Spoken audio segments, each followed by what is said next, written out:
France Bleu Auxerre, Justine Apriquian. Et je serai accompagnée d'Anaïs Stroman-Lévy. Ce soir, elle vit dans Lyon et son activité reprend. Son activité, elle s'appelle Griotte sauvage, autour des plantes sauvages comestibles. La première date qu'elle nous proposera aura lieu le 9 mars. Alors, qu'est-ce qui nous attend ? Eh bien, plusieurs niveaux de formation. Déjà, on va expliquer l'activité. Griotte sauvage, ça consiste en quoi ? Vous saurez tout après Florent Pagny et Savoir aimer sur France Bleu Auxerre. Il est 17h05. Je vous souhaite une excellente soirée à tous. France Bleu Auxerre, je vous souhaite la bienvenue. Je souhaite aussi la bienvenue à Anaïs Stroman-Lévy qui vient de nous rejoindre dans le studio. Bonjour Anaïs. Merci, bonjour. Alors, vous vivez dans Lyon, vous avez une activité qui porte le nom de Griotte sauvage, une activité autour des plantes sauvages comestibles. Vous nous offrez une date qui aura lieu le 9 mars pour un atelier. En tout cas, vous allez nous en parler, savoir un petit peu sur quoi ça repose. D'abord, on va présenter cette activité. Vous êtes basé où vous-même déjà, puisque vous êtes dans Lyon, vous êtes où ? Alors, j'habite à Ars-d'Ilo. D'accord. Voilà, c'est un village entre Brinon et Cerisier. Et donc, vous faites quoi dans la vie ? Est-ce que cette activité griotte sauvage, c'est votre activité principale ou pas du tout ? Vous faites autre chose à côté ? Alors, oui, c'est mon activité principale. Ok. Je fais d'autres choses aussi.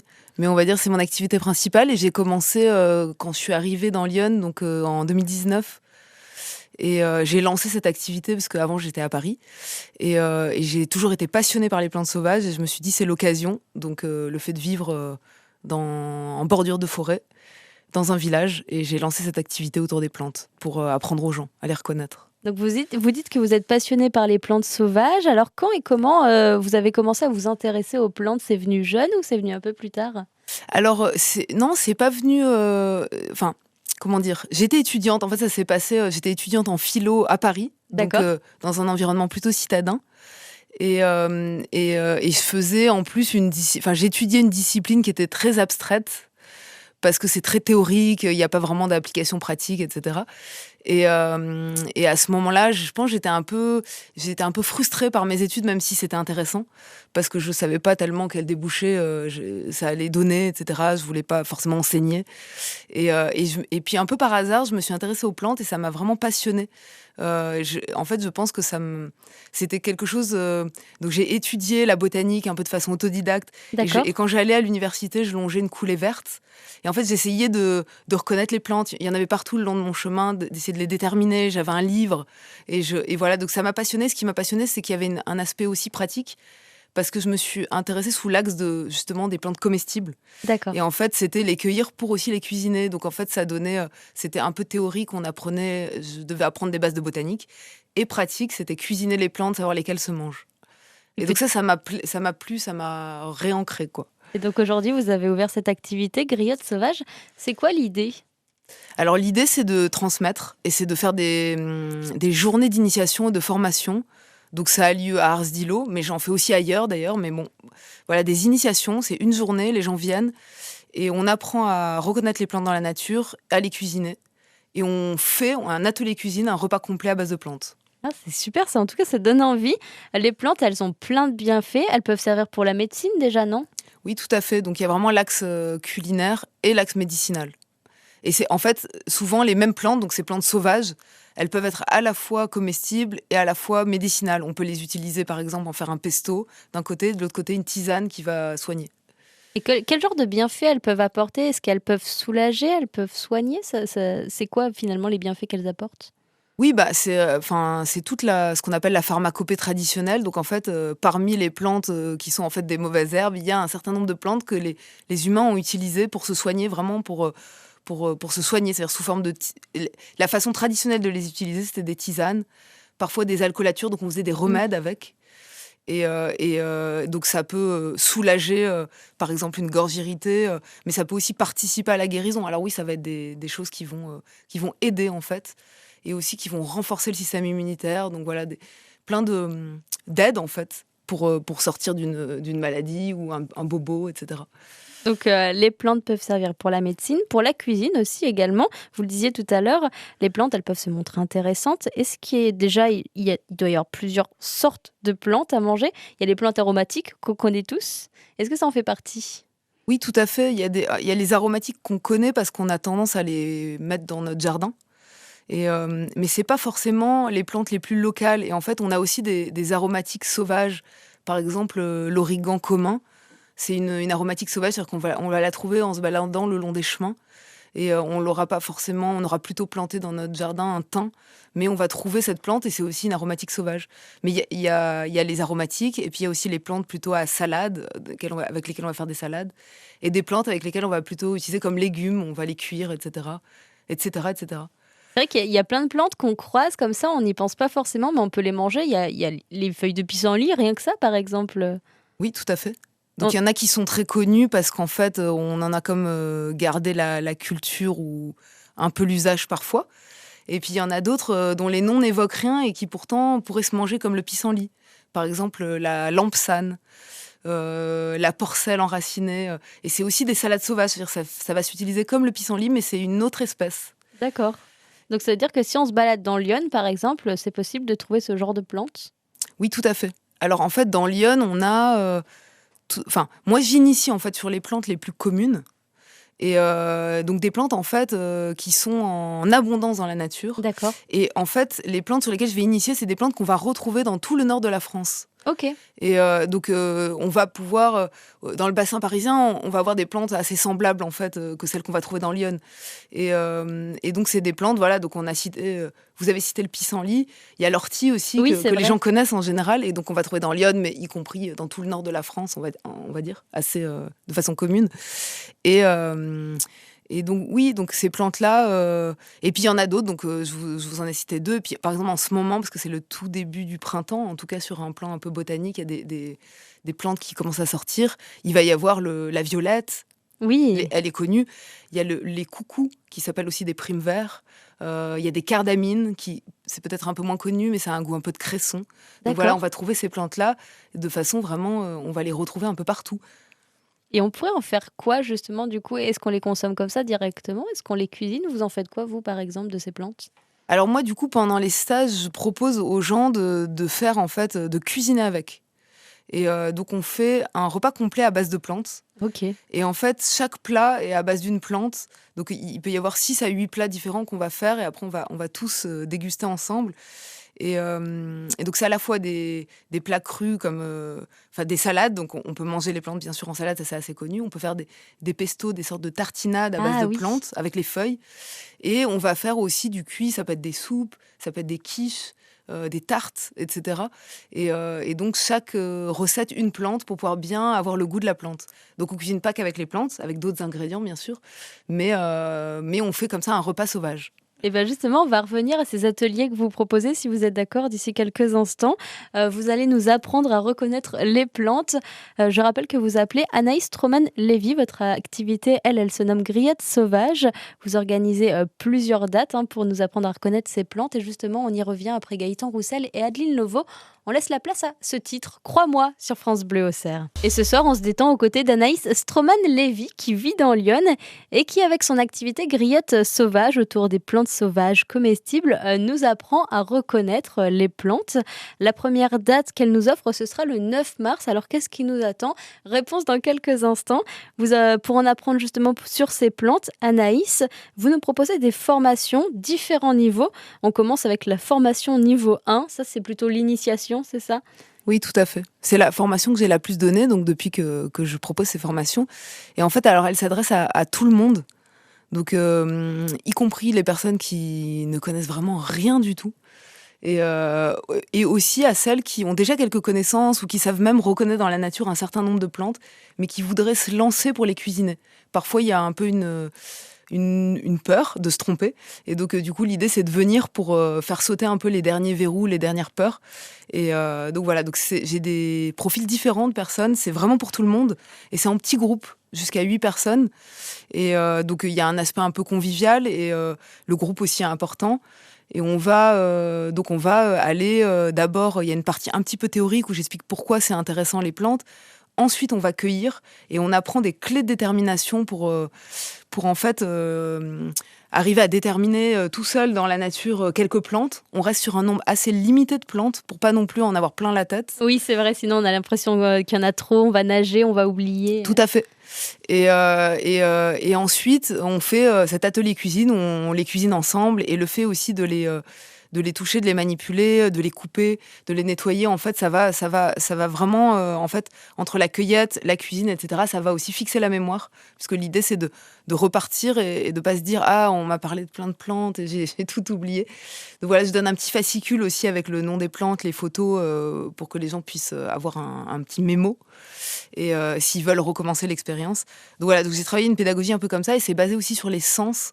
D'accord. C'est-à-dire qu'en fait, comme la botanique scientifique, c'est une discipline un peu difficile parce qu'il y a énormément de vocabulaire un peu complexe. Donc c'est pas toujours facile en fait de lire dans un livre la description d'une plante. Donc en fait l'astuce c'est aussi de pas uniquement être sur l'aspect visuel, mais aussi le toucher et l'odorat notamment. Et donc du coup, en fait, par le toucher, on va sentir en fait une pilosité de plantes parce que parfois elles ont des petits poils, alors plus ou moins raides, etc., ou soyeux. Et donc en fait, ça va vraiment fixer la mémoire et on va recouper de l'information. Donc il faut à la fois que ce soit un peu soyeux, à la fois qu'il y ait cette odeur. Et notre mémoire au niveau de l'odorat est très puissante en fait. Ah oui. On est quand même des animaux, donc on a une grosse puissance de mémoire. Donc quand on a senti une odeur, après on se dit ah. Et surtout quand on a senti une odeur et qu'on a mangé la plante, souvent on s'en souvient le reste de sa vie. Ouais, il y a cette dimension. Donc je travaille plus sur ça, on va dire, que sur de la botanique pure. Mais j'initie à des notions de botanique aussi. D'accord. Donc c'est vraiment, en fait, c'est hyper complet finalement ces formations. Oui, tout à fait. C'est pour que j'essaye de donner les bases, on va dire, en une journée pour que les gens puissent après aussi être autonomes chez eux et aller cueillir, se faire des petites salades, voilà.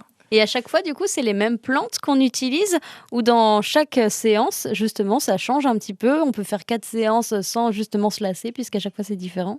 Alors, c'est pas les mêmes plantes parce qu'en fait, ça va vraiment varier selon la saison, le mois de l'année, en fonction de la disponibilité dans la nature. Ok. Puisque dans la nature, en fait, les plantes vont énormément évoluer. Donc, il y a des plantes qu'on va plutôt cueillir au printemps, d'autres plutôt en été. Donc, il y a toute cette évolution. Donc, en fait, chaque formation, c'est des plantes différentes. Alors, parfois, on peut en retrouver une en commun. Donc, c'est tout à fait possible de faire plusieurs formations à 2 saisons différentes, par exemple. Et j'ai aussi proposé cette année, pour la première fois, aussi des thématiques. Mais ça reste des initiations. C'est pour les personnes qui voudraient, qui ont déjà certaines connaissances. Mais qui sont quand même débutants, mais en fait, ils ont envie d'apprendre, de compléter. Par exemple, ils sont venus à une première initiation et ils voudraient compléter par une thématique aussi qui leur plaît, qui les attire. Donc, par exemple, les fleurs, donc cuisine avec les fleurs, des choses comme ça. Donc, c'est pour compléter, mais toutes les initiations sont en fait différentes les unes des autres. Mais en même temps, l'idée, c'est aussi, j'ai proposé plusieurs dates pour que les gens soient disponibles. C'est souvent le week-end, et donc pour venir aussi à celle qui est la plus facile pour la personne, quoi. Donc ces formations de niveau 1, elles vont commencer en mars. Est-ce que vous pouvez nous donner les dates pour qu'on puisse les noter dans notre calendrier ? Oui, bien sûr. Alors la première, du coup, ça sera samedi 9 mars. Et ensuite, c'est dimanche 24 mars. Et ensuite, il y en a toujours à peu près 2 par mois. Donc en avril, ça sera 8 avril et 20 avril. Et en mai, 18 mai et 20 mai. Voilà, après, on peut complémenter, je ne vais pas toutes les donner parce qu'il y en a encore jusqu'à début août, en fait. Et il y a aussi des niveaux 2. Donc voilà, pour avoir toutes les infos, c'est sur mon site. Donc c'est griottesauvages.com. Et là, en fait, vous pouvez trouver la billetterie en ligne. Et il y a toutes les dates qui sont mises. Voilà, on peut regarder ça en détail. Et ben merci beaucoup Anaïs. On vous retrouve donc avec votre activité Griotte Sauvage. Vous allez rester avec nous, on n'a pas fini d'en parler, on a encore plein de choses à évoquer. On y revient après Alphaville sur France Bleu Auxerre.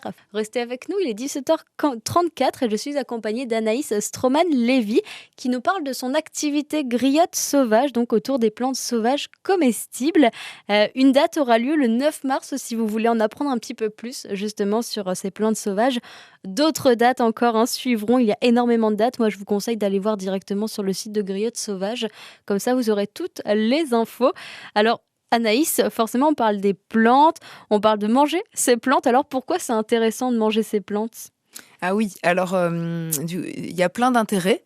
D'abord, elles sont très riches en fait en micronutriments. Tous les micronutriments essentiels à notre santé. Et d'ailleurs, quand on compare, par exemple, une laitue sauvage avec une laitue cultivée, on se rend compte que c'est 3 à 7 fois plus riche. Ah, quand même ? Oui, et les micronutriments, ça veut dire quoi ? Ça veut dire vitamines, minéraux, oligo-éléments. D'accord. Et en fait, c'est ce dont notre alimentation un peu moderne est souvent carencée, parce qu'on a tendance à pas manger assez de légumes, pas manger assez de crus. Donc voilà, donc ça fait une ressource en fait en salade fraîche. riche en micronutriments, et très accessible puisqu'on les trouve partout dans le jardin, etc. Donc ça, c'est intéressant, donc d'un point de vue santé. Et aussi, c'est des nouvelles saveurs. Donc d'un point de vue aussi, j'ai parfois des cuisiniers qui viennent, des saveurs un peu surprenantes, comme des légumes oubliés, quelque part, des choses dont on n'a plus l'habitude et qui sont intéressantes. Donc sur le plan culinaire, c'est intéressant. Et ensuite, ça fait aussi... y a un aspect renoué avec une alimentation plus locale et plus résiliente, en fait, parce que c'est une façon d'aller un peu s'alimenter dans son jardin. Alors, bien sûr, pas à 100%. On va prendre, par exemple, je pourrais dire, je mange 10% à peu près de plantes sauvages et le reste, c'est plutôt du cultivé, parce qu'on va trouver en sauvage, effectivement, plutôt des feuilles fraîches, des petits fruits, mais tout ça très nutritif et super intéressant sur un plan goût aussi gustatif. Mais moins tout ce qui va plus nourrir, on va dire, les glucides, etc. Même si on en trouve dans la nature, parce qu'on trouve par exemple des châtaignes ou des glands. Les glands se mangent. Mais on va dire que pour avoir la satiété, tout ce qui est un peu lipides, protéines, glucides, donc ça c'est plutôt les macronutriments, ça sera plutôt en cultivé, même s'il y en a, hein, mais voilà. Mais pour les micronutriments, donc la fraîcheur et l'originalité, les petits goûts, voilà, le cru, c'est super intéressant. Et quoi d'autre ? On peut se soigner aussi avec. Donc du coup, on peut se faire une petite pharmacopée un peu locale. Par exemple, moi, je fais sécher certaines plantes, des fleurs, des sommités fleuries, et après, je m'en sers toute l'année. Quand j'ai un peu mal au ventre, pour les douleurs aussi, les douleurs prémenstruelles. Donc, il y a des plantes qui vont être super intéressantes. Donc, je peux faire mes tisanes, ensuite les conserver, les utiliser. Ou quand j'ai un début de rhume, il y a des plantes qui sont intéressantes. Voilà. Donc, ça fait aussi ça. Donc, ça peut servir à ça. Et ces plantes, on les trouve facilement dans Lyon, justement ? Est-ce que nous, on a un département propice à la pousse de ces plantes sauvages ? Mais en fait, c'est vraiment des plantes qui sont partout. Donc, c'est vraiment les plantes. Alors, ces plantes-là, c'est justement les plantes... pour vous donner une idée, en fait, les plantes dont on ne veut pas, qu'on déteste, ce qu'on appelle les mauvaises herbes. Et en fait, les plantes sur lesquelles j'initie, c'est des mauvaises herbes. C'est-à-dire qu'en fait, souvent, les jardiniers les aiment pas parce qu'elles viennent dans le potagère qu'ils voulaient pas. Elles sont tondues sur le bas-côté des routes parce qu'elles sont gênantes et voilà. Et donc, elles sont vraiment partout. Et là, à Auxerre, sur les trottoirs, elles poussent sans cesse. Et effectivement, ces plantes-là sont des trésors. Donc, c'est très paradoxal. On a tendance à les détester. Et en fait, elles soignent, effectivement. Donc, ça peut vous paraître surprenant. Mais en fait, oui, c'est des plantes très communes, quoi, qu'on va retrouver partout. Donc, pour vous débarrasser des mauvaises herbes, arrêtez de les enlever, juste mangez-les. Comme ça pourra servir pour tout le monde. Donc, j'imagine qu'il y a aussi, parmi ces mauvaises herbes qui sont finalement bonnes pour nous, des vraies mauvaises herbes, des plantes toxiques pour nous. Et comment on apprend à les reconnaître ? Est-ce que justement, il faut apprendre ces plantes, il faut apprendre à les reconnaître ? Est-ce qu'il existe des applications pour nous aider ? Comment ça se passe ? Alors, il y a plusieurs questions, mais pour les plantes toxiques, il faut savoir que ça fait souvent peur. Moi, c'est aussi pour ça que je propose des initiations pour justement ne pas avoir trop peur. Il faut savoir que sur l'ensemble des 12 000 espèces, il y a 12 000 espèces de plantes en Europe. Donc, c'est l'ensemble des espèces. Il y en a, on dit, 20% qui ont été utilisées par les humains et mangées. Et il y en a 1% qui sont toxiques. C'est pour donner un peu un ordre de grandeur. Donc, c'est quand même assez peu de plantes qui sont toxiques. Mais il existe dans l'Yonne des plantes toxiques. Notamment, par exemple, on peut retrouver la petite ciguë. Elle peut pousser comme ça spontanément. La belladone. Le datura. Parfois, les gens connaissent un peu. Ils ont déjà entendu ces noms de plantes. Alors, le datura et la belladone, je fais même une petite formation, mais niveau 2, sur les plantes toxiques et magiques d'ailleurs, parce que c'est très intéressant par ailleurs. Donc bien sûr, il ne faut pas les manger, on est d'accord. Mais c'était aussi les plantes des sorcières. Donc au niveau des légendes, etc., il y a beaucoup de choses autour. Donc c'est des plantes qui sont assez intéressantes. Mais alors, ce qu'il faut faire pour ne pas manger une plante toxique, c'est tout simplement, en fait, on va apprendre. Et en fait, on va commencer à accueillir les plantes qu'on connaît. Donc effectivement, on ne cueille pas n'importe quelle plante. On va apprendre les plantes une par une. C'est comme si à chaque fois, on apprenait une nouvelle plante. Donc moi, dans les initiations, on en apprend 6 à 8. Mais souvent, les gens en connaissent déjà, ils ne le savent pas, ils pensent qu'ils sont ignorants, mais ils connaissent l'ortie, ils connaissent le pissenlit. Donc voilà, on va accueillir les plantes qu'on connaît et on va à chaque fois apprendre une nouvelle plante, mais on ne va pas accueillir n'importe quoi. On plante une plante dont on est sûr pour lesquelles il y a eu une transmission qu'on nous a apprise. Voilà. Et au niveau... et donc, on va même apprendre les plantes toxiques, d'ailleurs. Comme ça, au moins, on sait, est sûr. Voilà, tout à fait.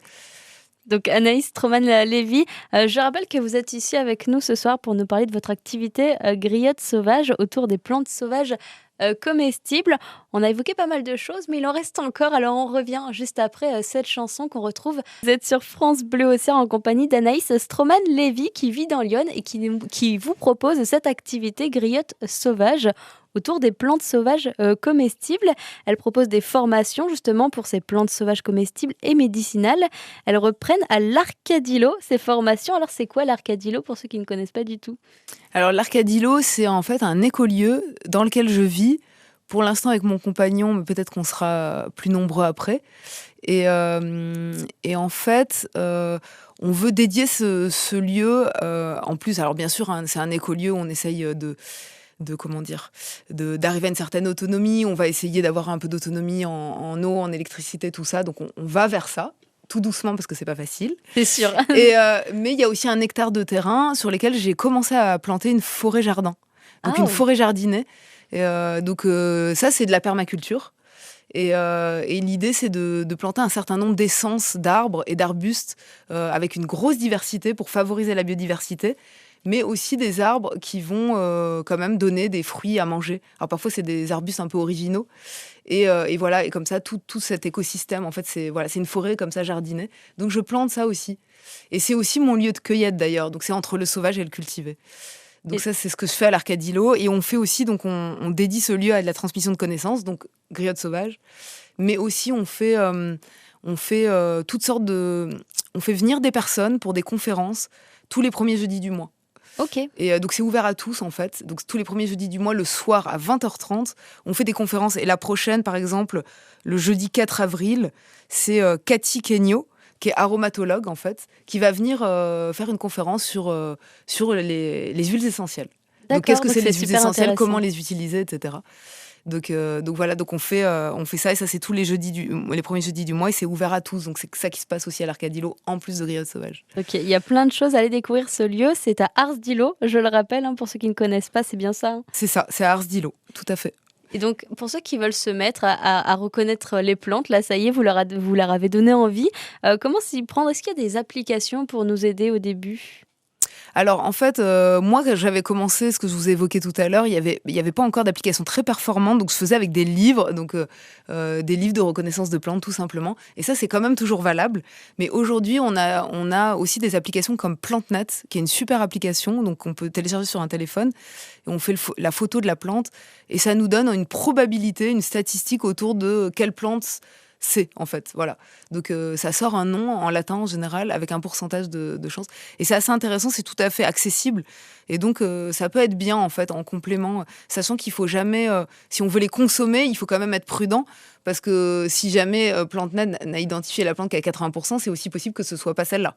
Donc en fait, il faut pas prendre ça comme une intelligence artificielle complètement fiable, mais pas plus d'ailleurs que votre voisin qui peut aussi d'ailleurs parfois vous informer sur une plante et se tromper aussi. Donc voilà.